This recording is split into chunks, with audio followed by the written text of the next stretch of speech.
Hey, it's Russ Payton. This is Role Playing Public Radio. This is RPPR episode 209, Creating Better RPG Maps, featuring special guest Joe from Heroic Maps, which is patreon.com/heroic maps. We have done a collaboration where Joe had a map and I wrote a scenario based around the map. It is for Mothership, the blue collar sci-fi horror role-playing game. And by the time you listen to this episode, the scenario will be available as a free PDF on patreon.com/RPPR. I'll have a link obviously in the show notes. But if you like this scenario, you can join the RPPR Patreon. You can also join Heroic Maps to get access to really high quality maps, which I actually used.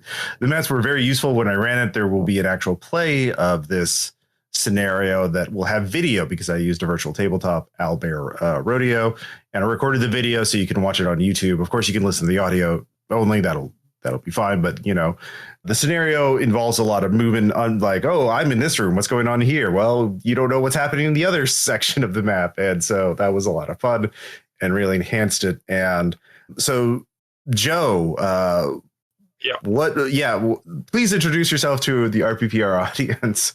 Yeah, hi. All right. So I'm Joe, and I run a map company, which is me and my wife really, called Heroic Maps. And we've made maps for about 13 years now. And in that time, we've made about 3,000 maps or something like that. Some crazy number.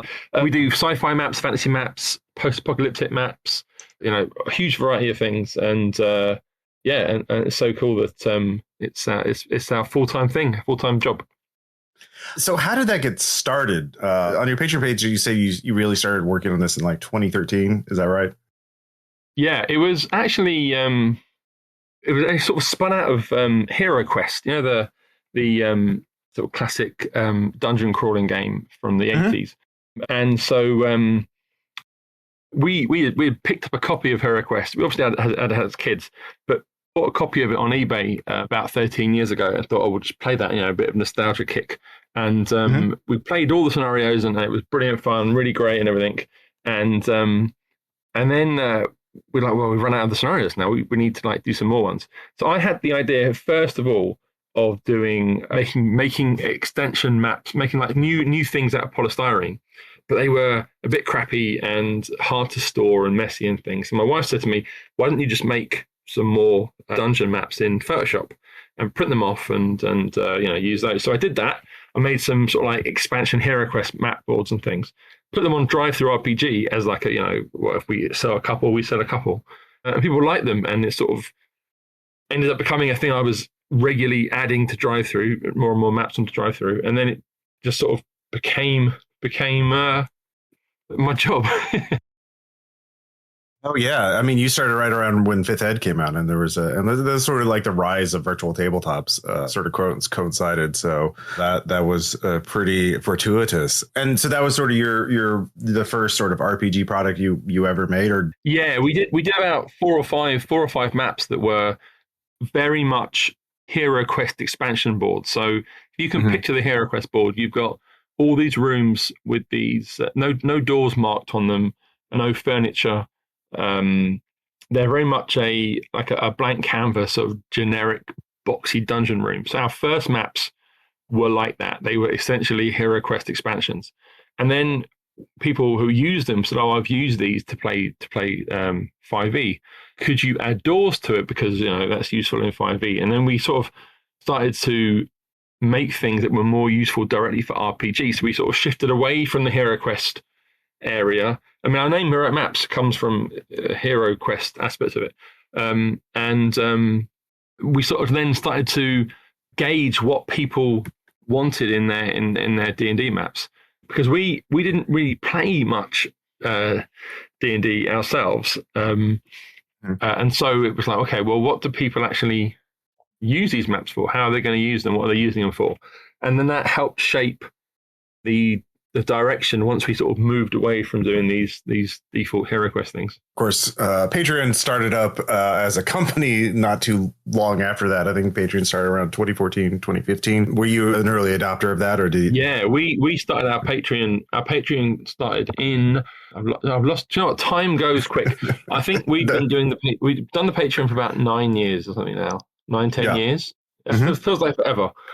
And quite early on, we sort of realized we had this. What happened was we sort of realized that we had this core of people that were always buying the map. So we would, back in the old days, we'd sort of like look at all the emails that came, all the sale emails that came through from drive-through, and we would see again and again the same names, same customers.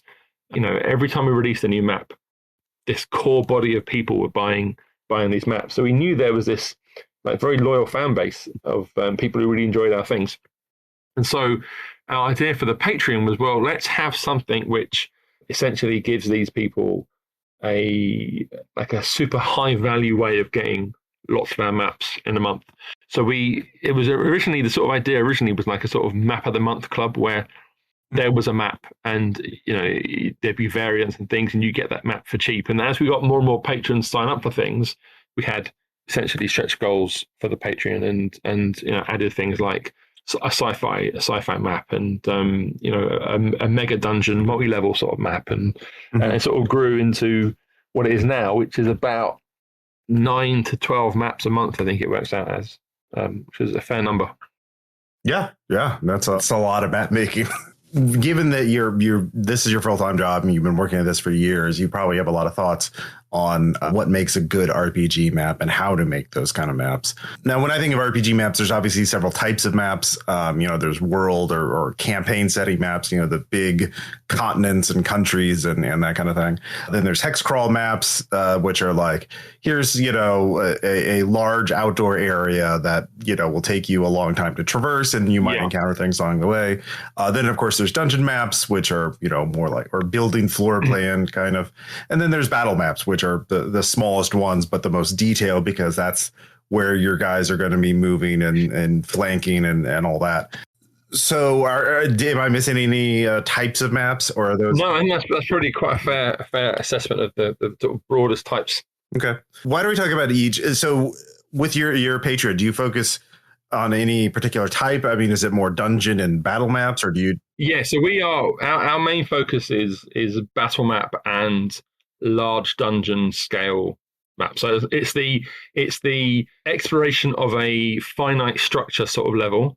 And it's also you might have combat here and your positions are important. And it also is you're exploring a location at a level where, your sort of perception checks and things are really important and the atmosphere of the space you're in becomes really important. So I think all those sort of maps you listed, essentially, what they're coming down to is modifying the scale of interest based on the function of the map, what you're trying to actually use the map for, because maps, are a tool, right? I mean, like all maps are a tool for people to help visualize spaces and relationships between places. And so all of those different map types have a role depending on what you need a map to do in that situation.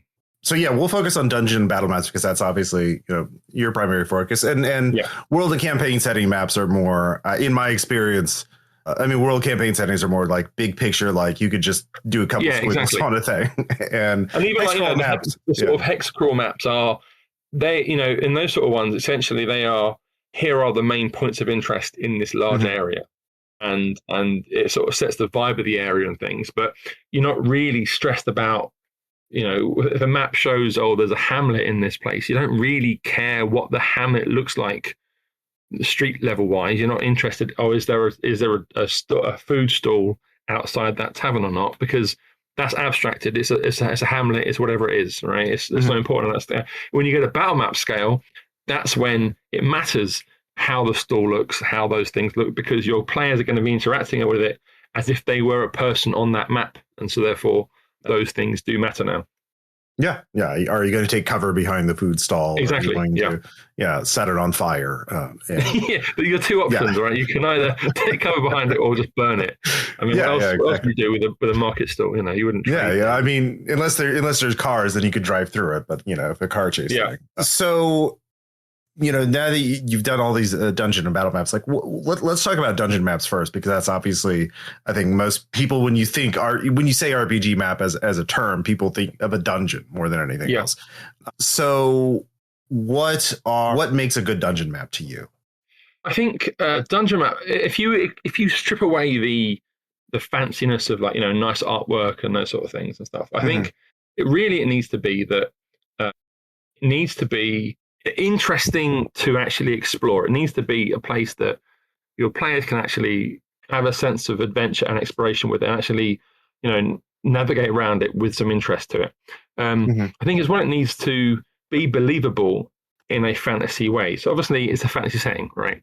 But having it the place, the location could feasibly exist in this world, that there's a reason why this thing exists, there's a reason why this thing was built, or a reason why it is the way it is quite important. So for example, let's take you want to have some sort of temple location sort of thing, right? You think, well, is this a case that some people have the people? Let's suppose you're doing a map where the cultists who use this temple are currently here, so it's like an active living temple, right? So you think, well, did these people build this place, or did they modify it from an existing thing? So you're like, okay, well, let's assume they've modified it, right? Let's suppose they found something else. Okay, so maybe they found some old crypts. That's quite interesting. They found some old crypts. They stripped out the tombs. They didn't want those tombs, but it was too cramped for their use. So let's add. They then shaped out a bigger room and stuff, right? So they've shaped out a bigger hall for their worship and stuff. But the crypts are still there. They brick them up. They put walls up, so they're like not in the way now. They're bricked up, but they're there. And then you might go, well, if you got a temple with these cultists, do they live here or do they live somewhere else? Do they come to this place? If they don't come to this place, they might need to have beds and some sort of kitchen, food, mess hall type thing. They might need to have, what's the leadership? Do they have like a boss, and has the boss got their own room, or do they have a sort of, we're all the same level before our gods, so we have the same big dorm room? Or so those sort of, if you consider those sort of points, if you sort of try and make the place into a believable place that in a fantasy setting could exist, then suddenly you start making it believable, and it also makes it easier for you as a GM. So when you're playing and your players are going around this place and they're trying to understand it and explore it, and they're saying to you, well, what's this room here? You're not having to like make up some random thing that the player then goes, well, why have they got this? Why haven't they got this? So you've sort of got a believable setup for it.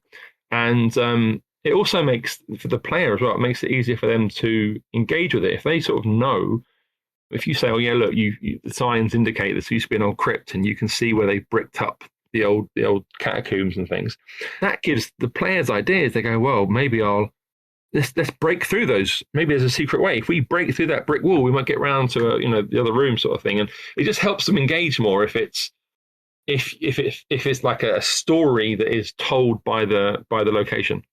Right. Yeah, that's what I was just thinking. It was the narrative. You're still writing. You're creating a story, storytelling. I guess you could say but through the environment, through the location, the spatial details of this place. And yeah, I really can't see that, because sometimes we really moved on beyond the 1980s Gygax, and here's a room with 50 guys. In the next room there's a dragon. In the room after that there's 3 trolls. Don't worry about how they live or what they do. Exactly. They're just there for you to kill. But now they just wait in this square room. They've been here for months. So when you're designing these dungeon maps, you sort of tell a story, you have a story in your head. Now, is that like something when you create a map, do you actually write that story out for patrons, or you just kind of like leave that sort of implied? I think I don't write it down. I mean, we sometimes have done things where we've sort of supplements to go with certain maps. So things like taverns are quite fun to have supplements, because then you can write like a cast of NPCs or the regular stuff, and menus are fun to do, and the sort of stuff that, when you're playing a game and the GM says, and the players say to you, okay, I'm going to speak to that guy at the tavern at the bar. What's his name? And you're like, and then they say, has he got anything interesting about him? And you go, he's just not really, no, just a normal guy. And that's boring, right? So a tavern location where you've got loads of potential social interaction, loads of people, loads of things happening.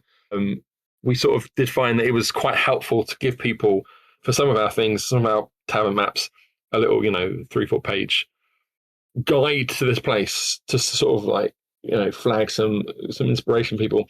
But generally, we sort of, we hope that the map itself and maybe the name of the map even, and the sort of decoration of the map tells the story enough that obviously the GM can modify it as they wish, and they might picture this thing. Oh, I'm not seeing temple here. I'm seeing paladin house or whatever. How they want to go with it. So we hope that there's enough storytelling built into the map itself that you can work out what the sort of core vibe of it is. I'm sure patrons have told you like how they've used maps. Have there ever been like, I wrote this, I sort of had this idea that, this crypt was taken over by a cult and here's how it works. And then a page like, oh, I use that as something totally different. Here's what I have there been at any time. I actually love that. Right. So we have quite an active Discord as well. And on our Discord, we have this section called Your Campaigns, and people put their like accounts of the maps they've used and what they were doing in their stories, and it's always amazing when you sort of see how someone else interpreted that map or what they used it for. Or they said, oh no, we decided to turn this into a prison, and it was not. Oh, that's a great idea. It's a prison now. Cool. I see how that works and stuff. And people as well. Sometimes they sort of kit bash homebrew the maps together. So we've had a very consistent style in our maps for, I guess, really the sort of, I hit this current look I have maybe about 9-10 years ago, and I sort of consistently have the same look now, which means that it's quite easy for people to take two of our maps and to, a little bit of limited Photoshop skills even, borrow a room from something and put it on somewhere else, or it's cohesive. So it ends up that those things don't really jar. They can go together pretty well. And so people will say, oh yeah, I took this map and I had this idea of making this into this, and I borrowed this room from here, and I then put this with this building, and I said, wow, that's so awesome, right? Like, seeing how the same visual stimulus can spark such different things in people is really awesome. Like, it's great. And that's why we don't want to ever be too prescriptive in terms of what the maps are for. We're not ever saying this is this map only and all other interpretations are invalid. It's like, here is a map. Go enjoy playing with it and see what your adventures create from this. I mean, yeah, that's the joy of role playing in general, right? That collaborative element where you don't know, no one knows what the story is going to be when you sit down at the table. It's always going to be discovered as you play, at least in the good role playing games. Yeah, I mean, even with the broadcast scenario that you did, right? That map, obviously, I did and people will see the map. They know already. I did a tweaked version that had the broadcast transmitter station added to it, but the default map is essentially this modular space base on an asteroid sort of thing. And I always sort of pictured it as like a research facility sort of thing, like maybe they were gathering samples of dust from the asteroid sort of thing, like, very explosive. And so then, but what's cool is that you saw that map, right? And you had the idea, it's not this. Your idea, without any sort of input from me, was, it's this broadcast station. It's a transmitter station. They've got, this far outpost, this important node in this network and things. And that's that was something totally out of your own imagination, unrelated to the map in terms of the map wasn't a transmitter map, but you saw that potential in there. So I think that's always really cool when people go with it with the maps. Yeah, and exactly. Yeah, I just needed a few modifications to see my vision through, which is not too hard to do, especially for a home game. Sure, and you know what? As well, people can always get away with there's always the importance in like hand waving things as a GM, right? So you could easily have just said, no, oh yeah, the transmitter's on the roof. You can't see it, but it's there, right? Like, yeah. It's or just draw a box. Yeah. Exactly. Yeah. When you come to it on the VT, just put across that. Yeah, that's the mast. They are done, right? So. Yeah, I mean, I added little marks where PC's like, I'm going to do this here. I'm going to, well, you find this thing here.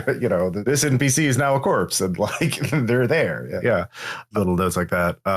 So, but we're talking about dungeon maps. Are any of these principles different for doing like a battle map, like something you specifically say this is for a fight scene, or is it kind of a similar design principles? A lot of dungeon maps will end up having, I think, there's quite a good overlap between battle maps and dungeon maps. Though, sometimes the maps you want to focus on a particular important location. So like a single room, for example, for like a boss fight, and you're implying that there's a bigger structure that is not part of the map. We're not interested in the auxiliary corridors to this place. All that matters is this throne room or this great temple hall or the edge of this volcano or whatever the sort of core thing is. And I think when you're doing those sort of maps and you've really got like combat in mind, it's not exploration. This is a space that there's going to be combat, with some understanding of the fact that, okay, you might have a certain rule set in mind about how combat works, but people might not use it for the same rule set that you're picturing. So general combat sort of considerations, putting things into those maps that will help the combat. So I think you need to make sure those maps are very clear about what cover is and what heights are and like where someone is standing, right? So if you've got a lot of map makers these days are quite fond of like perspective on the walls quite a lot, right? So like you sort of see a lot of the wall, or you see columns that are shown as a perspective sort of view, so that they cover, when you put a grid on them, those columns are like, you sort of see the vertical surface of the column with the grid overlaid to it. I don't do maps like that. They look really nice sometimes, but I find that in those situations it's really important to say, I'm viewing top down entirely, and this square here is where the column is, and this square here, the column is not here, right? And that helps the GM and the players to actually visualize the space without any risk of confusion about where they're standing with it. It wouldn't be, if you're a player and you think you're standing behind the column because the map shows the column on that square, but actually that's the vertical surface of the column and it's just the way it's drawn, and actually you're not in cover. That's a bit sucky for the player, Yeah, so clarity, is more important than aesthetics, I guess. Because it's a technical function, right? A battle map has, especially for a virtual tabletop. Yeah. Yeah, and obviously, you want to still make it feel atmospheric, convey the sort of vibe of the place, and make it feel like a sinister cult temple, have the lighting feel like those sort of things.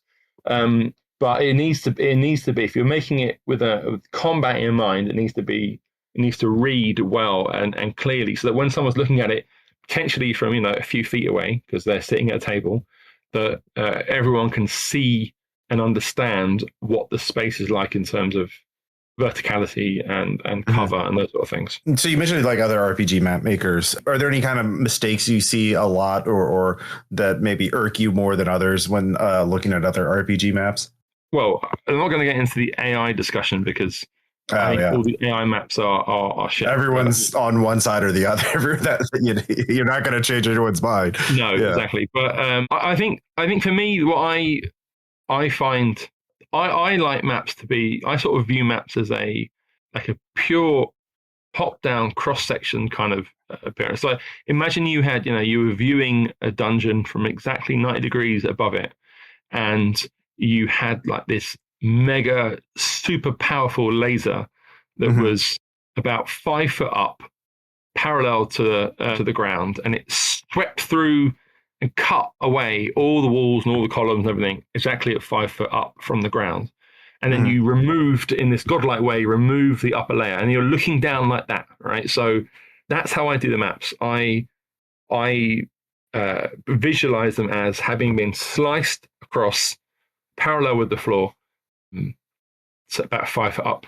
And so everything then is viewed entirely top down. So columns are viewed as entirely as circles. You don't see anything of the surface of the column. You don't see anything of the walls or the face of the walls, because they're 90 degrees surfaces, so therefore you don't see them. And I know a lot of map makers these days like to show those things, and so they, particularly at the edge of the map, they do this sort of like forced perspective view of seeing the walls. It looks very. I see the appeal, right? I can see the appeal that it does show you details that are otherwise invisible on a purely top-down map. It shows you the murals on the wall, or it shows you, some etchings on the wall, whatever those sort of things are.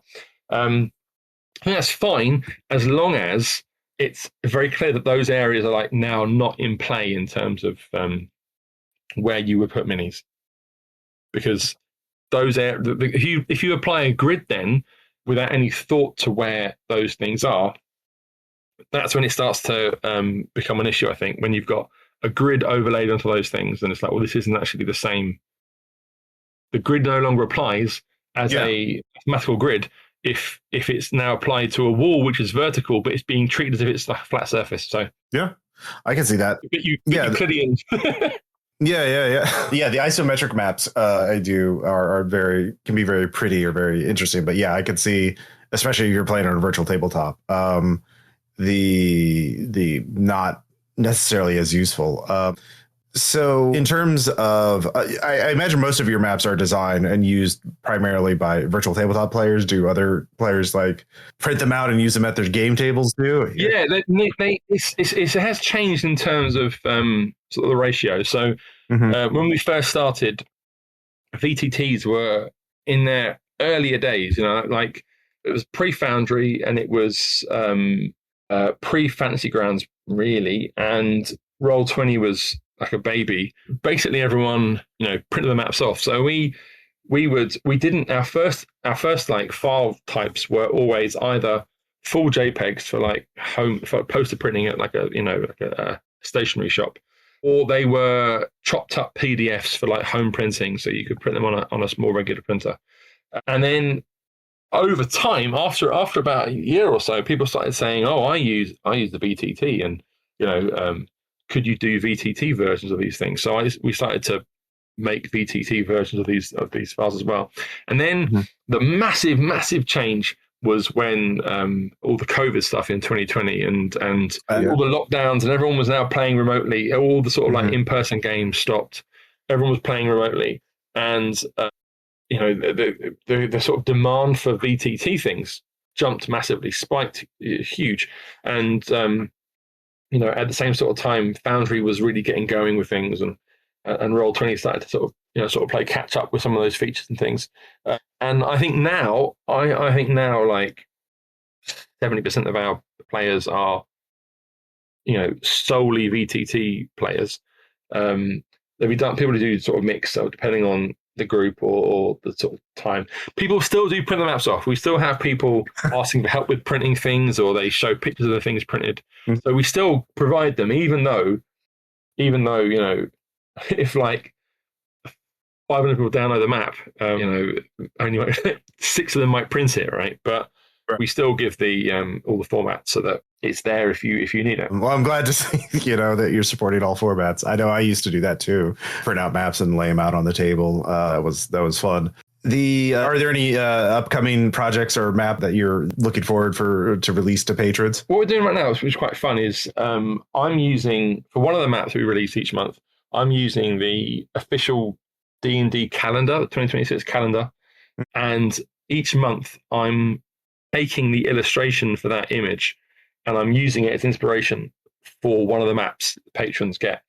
And so just released this like 2 days ago.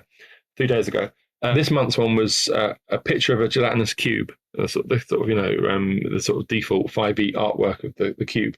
And so for this one, I was like, well, okay, I want to make a map that is like the perfect lair for a gelatinous cube, right? So if I was like a wizard and I was like, well, I like cubes and I want to make a lair for these cubes that absolutely favors the cube, right? So the dungeon adventurers come into the place, but this place is the home ground for the cube.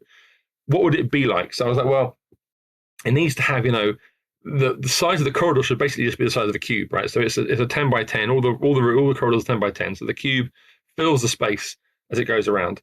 It's got there's portcullises so that the players get stopped by portcullises, but the cubes don't.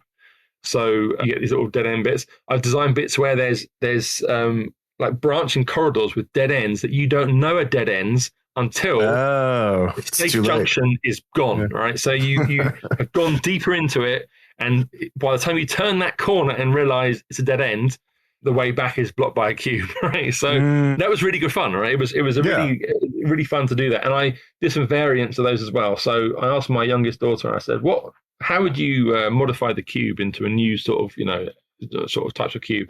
She said that she would do a lava cube, a lightning cube, and like a decay cube, a rotten cube. So that was really cool. So we did variants of, so we modified the dungeon into, okay, this is the one for a lava cube. So it's all like, magma pools and embers and stuff and those sort of things. And a lightning one where in that one, the ground in certain areas has like metal inlay floor patterns.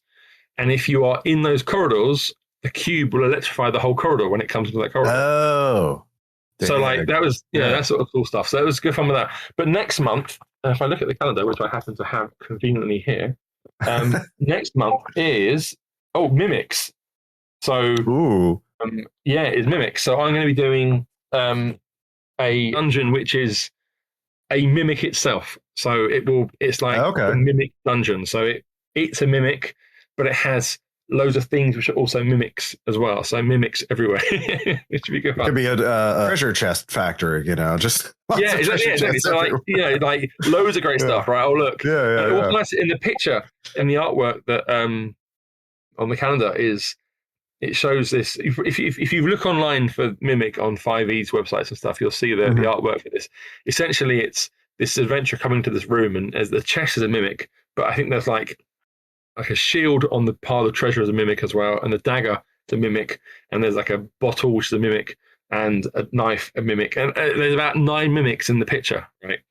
So I'm looking forward to basically just packing a dungeon mimic, but so many things that the GM could say it could be a mimic, Could be a mimic, yeah. The key you need to escape the dungeon. Oh, that's exactly. Everything's a mimic, right? Yeah. Oh damn. That sounds a lot of fun. Well, cool. Well, obviously, we'll have links in the show notes to Heroic Maps. You can check that out. And, of course, check out the Oblivion broadcast, the scenario that is free for everyone on the RPPR Patreon, but it'll be linked on Heroic Maps as well, featuring your great maps, Joe. And so if you have any questions or comments about map making, feel free to post them in the comments. And I'll forward them to Joe to make sure that we can get them answered in a future episode. But yeah, thank you so much. And we'll talk to you later. Sounds good. Thanks a lot.